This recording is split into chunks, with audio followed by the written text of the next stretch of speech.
really honored to be here. She said I'm Kane Smego, originally from Durham, North Carolina, and coming from, yeah, Durham. That's usually, wow, that's crazy. The Bull City? Wow, that's crazy. That's usually like a rhetorical question when I'm like, is there anyone like from Durham in the crowd? You know, it's usually crickets, so that feels good. I live in Los Angeles, California now. I was invited, I had the honor of coming to the Think Exchange in Colorado a few years ago.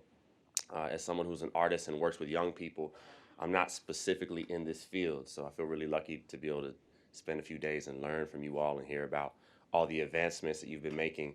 When I came in 2014, my task was a difficult one. I had to sit and soak up all the information and inspiration from you all and try to produce some type of creative response. And coming back this year, I figured it would be a good place to start from that piece that I wrote then and add on, incorporating some of the new innovations and insights and personal stories that have been shared throughout the week. So I leave you with a reflection of the things that I've taken from you all this week. And thank you so much for having me.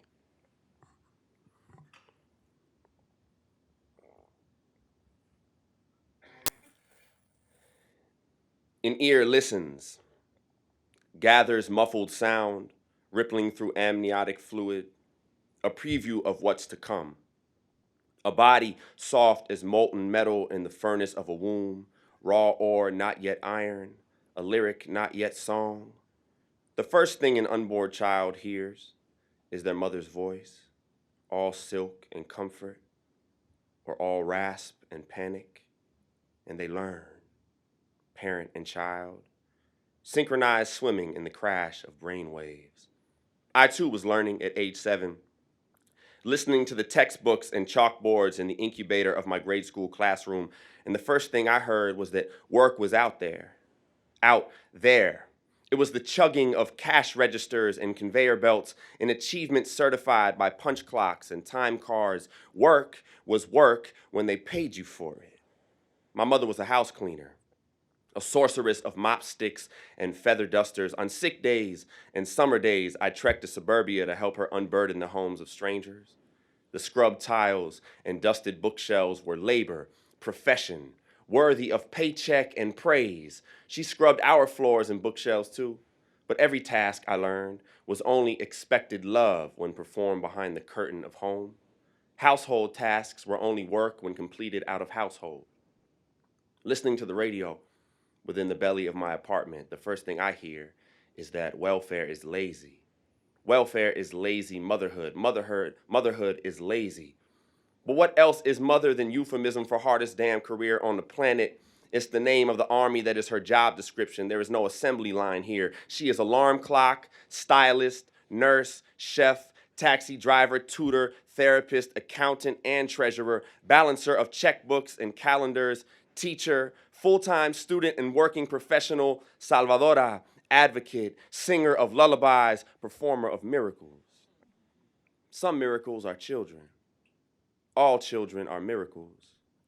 What magic it must be to watch a piece of yourself rise like an island out of your sea, grow feet and walk circles around you, laugh, cry, speak, make you goddess and hero, name you mommy and perfect, name you daddy and granddad and survivor of substance, of trauma, name you miracle, beater of all odds, the love and instinct that outran withdrawal, baby cries the new fix, a heartbeat gentle as a hummingbird's wings, even when you don't share the same blood or skin tone or household, are not nuclear or normal, but are family nonetheless, growing in alignment by choice, even when you don't have all the answers or any of them, or are lost yourself in a spiraled maze of scarcity, when every broken home is a fun house that we stumble out of, wearing the warped reflections of our parents, when we struggle to be what we never had and not to be what we did.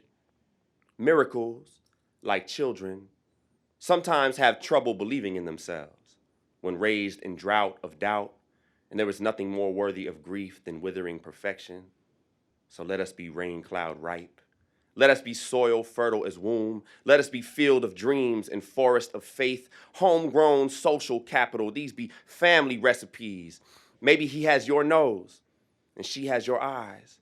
And they both have your sense of imagination, the way Daniel's son knows that daddy's warrior is double helix into his backbone. Shannon's babies know ain't no quit, no too late, woven into their inheritance, that Ren's cousins know kinship is far ahead of the policy curve, isn't temporary or conditional. So let us demand that we stop speaking of poverty like crop circles, like things of unknown origin, like holes in the earth left by hands who used the soil to build their mountains. Let us stop speaking of poverty as all flies and distended bellies, something foreign and distant and dirty and worthy of pity and disdain. Stop treating history like it isn't cumulative. Stop treating human behavior like coincidence and irrationality like lottery numbers rather than structured equation.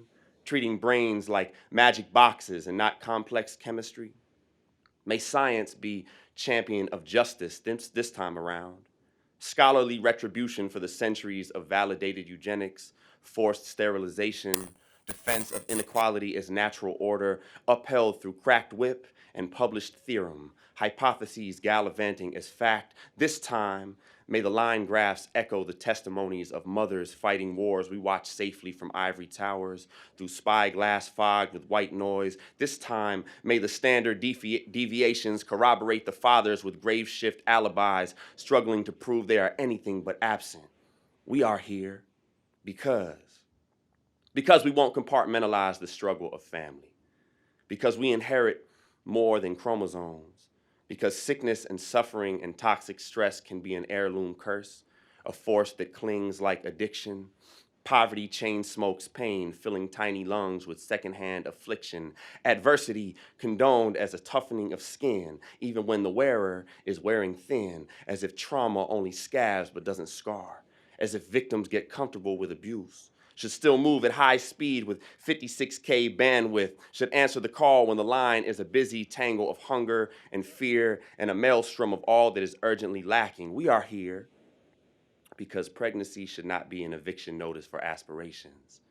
Parenthood is not prison sentence. Umbilical cords are not finish lines, but ribbons of inauguration, a grand opening of possibility. Conception, birthing new conceptions of self, of purpose, a rewiring of circuits.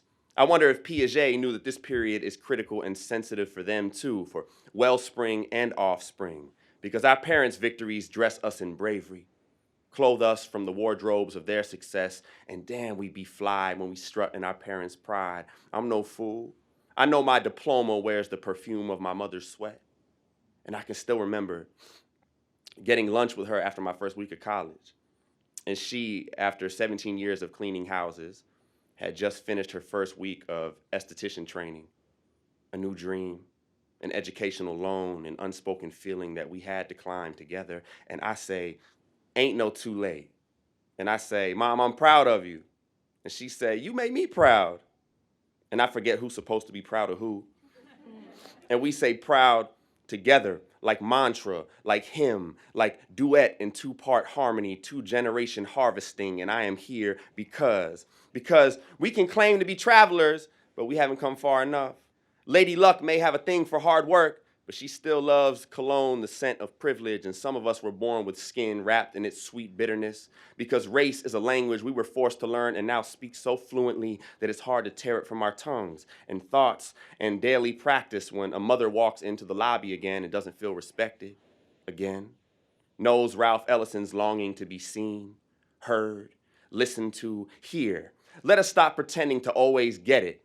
Stop claiming we are colorblind when poverty has never been, that we don't see race.